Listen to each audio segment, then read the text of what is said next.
The state's severe cold weather protocol has officially been implemented over the next few days. We'll have a list of how to stay warm and where the shelters are coming up next. The New Haven School District taking some big strides in its fight against chronic absenteeism. We'll have more on its success. And a new study revealing that anonymous tips are helping to prevent gun violence. We're going to have details on that report ahead at 8:30. Plus, we're going to head to Studio 61 to talk air travel accessibility. We'll meet with disability advocates looking to improve the experience for everyone who's hitting the skies. All local, all morning. This is Fox 61, Connecticut's news station. Good morning, and thank you for choosing Fox 61 and Fox 61 Plus. I'm Tim Lammers. And America Area's good Thursday morning. Thanks for spending part of yours with us. Yeah. We're taking a live look outside, checking out the views from all across our state. Here we've got Hartford, Mohegan Sun, Guilford, and New Haven.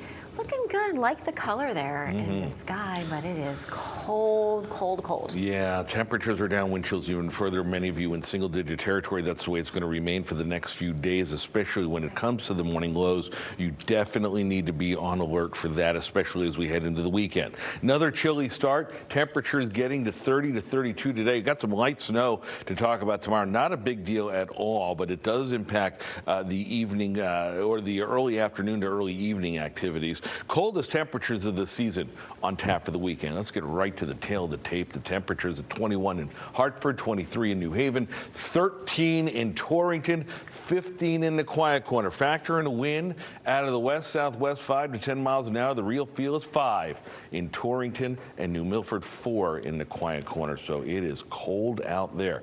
Elementary school students, make sure parents, they are bundled up today. 19 now, 30 as the young ones get off the bus later on this afternoon. We increase the clouds, keep today dry. Tomorrow, not so much. We'll talk about that and have a look at those weekend numbers, how low they go coming up. How slow and low are the speedometers going, Rachel Piscatelli? Well, we have a slowdown because of a crash over on the Wilbur-Cross Parkway. So Route 15 over in North Haven this morning is a multi-vehicle crash that is blocking one lane out by exits 64 and 63 on that southbound side. So we are starting to see delays building in the area because of that. Again, this proximity of 63 and 64 on the southbound of Route 15. Otherwise, over in Hartford, 84 east and westbound, we are seeing some minor delays traveling into the capital city this morning. So just taking a peek at those drive times. New Britain Ave to the Hartford Tunnel is 11 minutes. Travel speeds are reduced to around 28 miles per hour. Windsor to the 84 interchange is 5 minutes. And Glastonbury to the Founders Bridge is a 10-minute drive on Route 2. Tim and Erica. Okay, Rachel, thank you. We appreciate it. Well, Governor Ed Lamont has ordered the state's cold weather protocol to be put into place over the next few days. Yeah, this is because, of course, the life-threatening cold that is sweeping our state, and it's even worse in other parts of the country. Fox 61's Brooke Griffin is live at a Waterbury warming shelter with more on how you can get somebody you love out of the cold. Brooke, good morning. And good morning to you. There are more than 70 warming shelters spread out across Connecticut. This one here in Waterbury is called St. Vincent de Paul, and it's just one of the locations that's housing people over the next few days as the state struggles to get out of that below freezing mark. Now, this is the first time this season that the cold weather plan has been implemented. The purpose for it is to ensure vulnerable populations have access to a warm place to stay. Without that option, the temperatures can become deadly quickly in the expected sub-zero wind chills. While this protocol is in place, state agencies are working with United Way 211 and shelters across the state to get people where there is shelter space open for them. There are several warming centers spread across Connecticut, especially in the larger cities of Hartford, New Haven, Waterbury, and the New London area. One man I spoke with says his shelter here in Waterbury is fine, but unfortunately supplies are limited when it comes to serving this many people. They're generous with, like, gloves, with socks. We get showers at night. As I said, staff are great. So it's not that it's the limited supplies, it's limited stuff. So. He tells me finding food is difficult, as the shelters like this one desperately need donations to be able to feed everybody, especially as even more people will be in these shelters this weekend. He's asking anyone that can to go ahead and drop off donations at your nearest shelter. Now, all of the warming center options can be found on 211's website. You can also call the 211 hotline. They will be able to help you find the site closest to you. And then they also can provide transportation from wherever you are to that warming shelter. Go ahead and give them a call or visit that website. In Waterbury, Brooke Griffin, Fox 61, Connecticut's news station. Thank you. Well, it was a busy day inside the courtroom on day 4 of the Michelle Troconis trial. The Dulos' longtime nanny took the stand again, describing the relationship between Jennifer and Fotis Dulos during their divorce process. Now, as a reminder, Troconis is facing conspiracy to commit murder charges in connection to the death and disappearance of Jennifer Farber Dulos, the New Canaan mom of 5, last seen in May of 2019. Lauren Almeida is the nanny. She said it all began in the spring of 2017 when Jennifer started suspecting that Fotis was having an affair. That's also when Michelle Troconis came into the picture. Almeida said the couple fought more frequently and angrily after Fotis admitted to the affair. She said at times Jennifer was fearful for her and her children's safety. Eventually, the couple took things to the courts, and that Fotis was only seeing his children once a week under supervision. Almeida was working the day of Jennifer's disappearance. When she got to Jennifer's home, she said things seemed off. When I went into the garage, yes, the Range Rover was still there and the Suburban was gone when she told me she would be taking the Range Rover. The second I called Jennifer, it's like my stomach just sank because she never not answered her phone. Almeida called police, telling them about the marital problems between Jennifer and Fotis. Yesterday, the defense questioned Almeida's observation of the couple. She said she believed that Jennifer and Fotis' relationship was strange from the start. So day 5 will start today in a couple of hours, and the courtroom is expected to have one fewer person there in attendance. That's right. An alternate juror has been dismissed from the trial. They made a comment to a prosecutor that a judge found to be unfavorable toward the defense. There will now be 4 alternate jurors and 6 jurors moving forward. Okay. Now, moving on to a burglary investigation in Newington. Police said 2 men snatched thousands of dollars of items from business in a matter of minutes. It all happened at New England Audio in Tinting on the Berlin Turnpike Saturday, just after 11 p.m. You see this surveillance video captured the moment a car backed into the front window. Police said then 2 men went into the store multiple times and took audio gear worth at least $10,000. Police are still searching for those thieves. The city of New Haven will open its new Pride Center today. There's going to be a ribbon cutting ceremony at 11 o'clock this morning for the new center on Orange Street. It's set to be larger and more accessible, and it includes a food pantry, community closet, and more. Well, the celebrations don't stop in the Elm City today. New Haven school districts are putting school attendance center stage as they've been combating chronic absenteeism. Yeah, the district is highlighting their success this morning while acknowledging there is still more work to be done. Fox 61's Keith Gilbury is live at New Haven with a look at the process and this great news. Keith, good morning. Erica and Tim, good morning to you. Good morning to folks at home. Anyone who knows the education world knows that absenteeism is a battle. It's being fought in communities all across Connecticut. And state and local education officials here in New Haven say there is good reason to celebrate in this community. Some context here. Chronic absenteeism defined as students who miss 10% or more of the days of school in the school year. And this morning, New Haven school officials are celebrating a chronic absenteeism rate of about 32, roughly 33%. That down some 12.5% from a year ago, and dating back to 2021, down about 15 percentage points. So coming up this morning, they will talk to us a little bit about how they did it. But the superintendent here in this community has been tackling this. We spoke to her right at the start of the school year, where she addressed it head on. One of the challenges is chronic absenteeism. That is why we've been driving home the message that we need students in starting on Thursday, which is day 1. Second is going to be the fact that we're still trying to fill every single vacancy because we need high quality teachers in front of our students every day. All right, so the question this morning, Tim and Erica, how did they do it? Coming up this morning, I will speak to the superintendent and state education officials to see how they've dropped those numbers here. That unfolding at about 9:30 this morning. Also, she speaks to those open vacancies within the district. How have they been filled? Have they been filled? Are there still positions that are open? And what's being done to see that number drop even more? The school here pointing to a number of 27.5% as the goal for this year.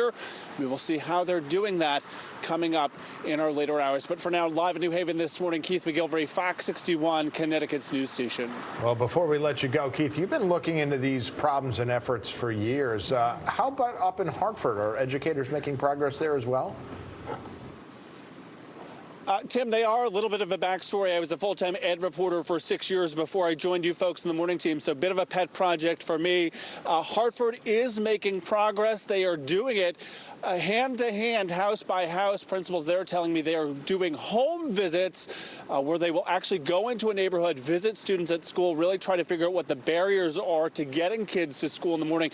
Is it transportation? Is there a language barrier? Is there a lack of access to nutritious food? Is it a complicated formula? And they are doing it around the clock up there in Hartford. Certainly not the only school district tackling that. Happened to have this report sitting on my desk this morning dating back to 2015, and numbers there saying at that point some 50,000 students across Connecticut were described as chronically absent. We will see where those numbers stand a little bit later on this morning. All right, well, we will look forward to checking back with you and getting Keith. more on that. Thank you. Those numbers, Keith. Thank you. All right, coming up next, Donald Trump getting a slap on the wrist yesterday in court. Why a judge reprimanded the former president next. Plus, retirees looking at changes to their Social Security and Medicare applications. We'll tell you what you need to know about the updates. That's coming up at 8:45. And the Yukon Huskies going full throttle on the court this season, men and women. We have highlights from last night's big victories later this hour. Here's a live look from the Hartford City camera as we're seeing some sun and clouds. Again, cold is the big weather story of the day. We'll be right back.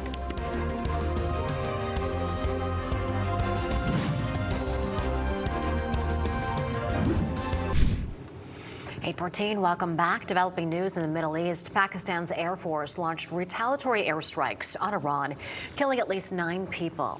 The attacks follow Iran's attack Tuesday on Pakistani soil that killed 2 children. And the tit-for-tat attacks appeared to be targeting 2 Baluch militant groups with similar separatist goals on both sides of the Iran-Pakistan border. Now, we're going to continue to update you on this throughout the morning. And of course, we continue to follow the war between Israel and Hamas this morning. Yeah, Israeli airstrikes continue to rain down on the Gaza Strip. One of them killed over a dozen people who were inside a home early this morning. Officials said 16 people were killed in that attack, and half of them were children. This happened in the town of Rafah. The military continued to strike targets in areas of the besieged territory where Israel has previously told civilians to seek refuge.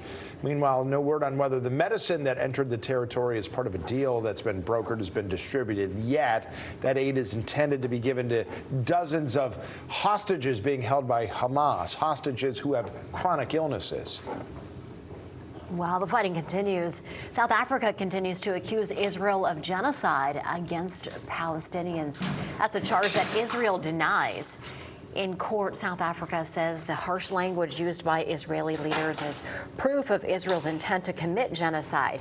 They say such language has been left unchecked, inciting violence and dehumanizing Palestinians.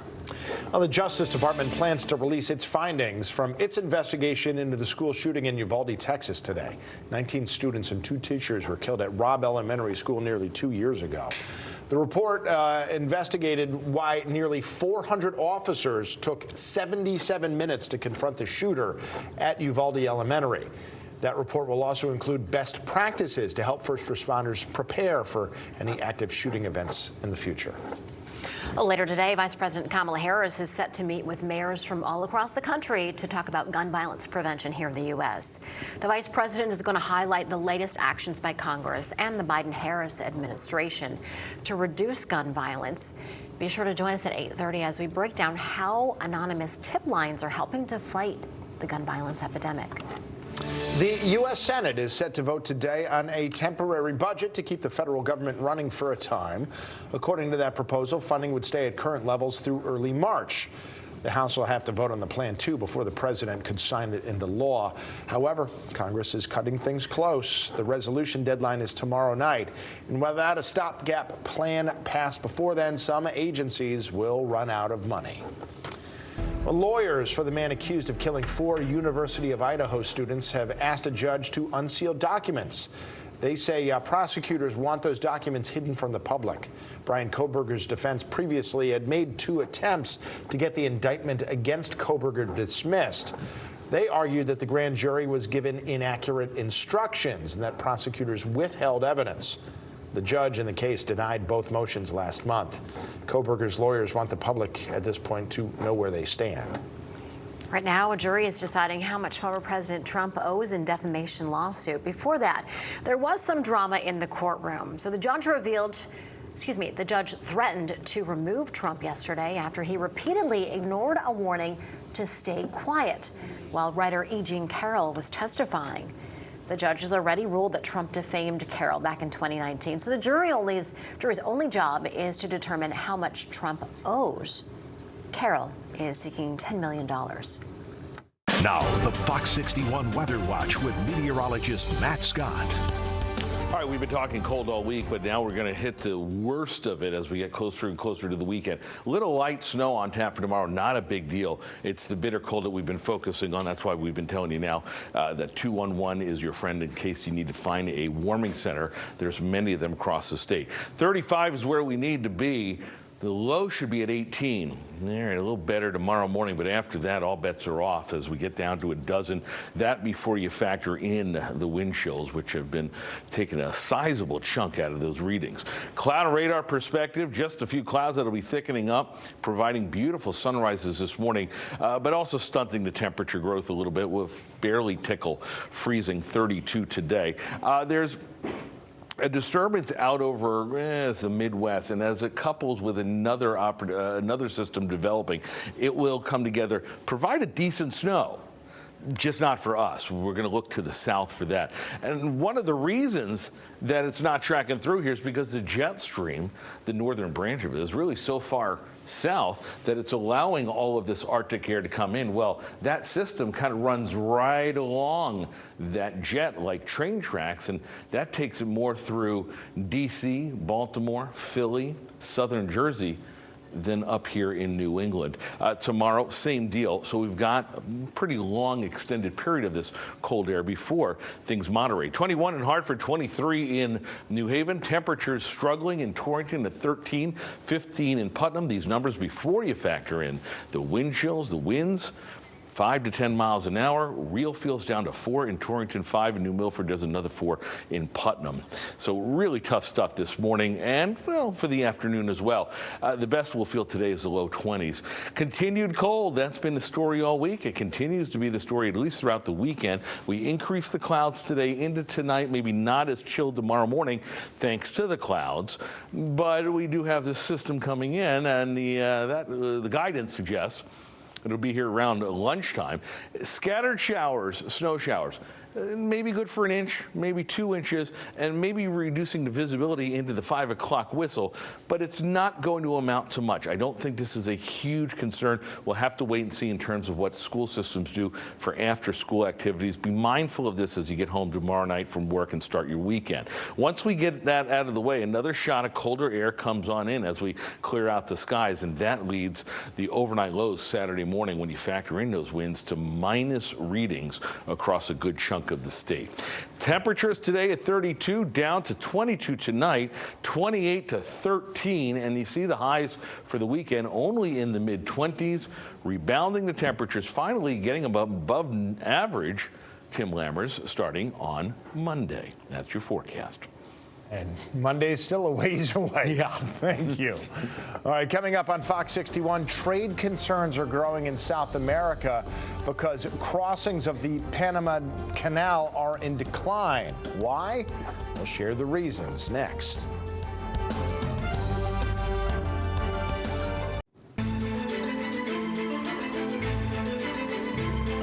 We are taking a look at news from around the world this morning.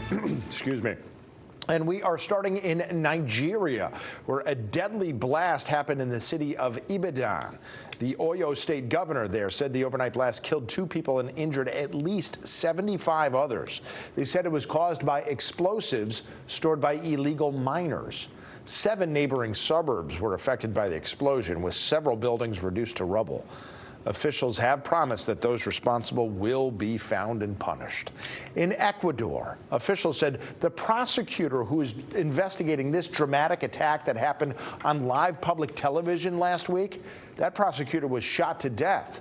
Cesar Suarez was shot while driving.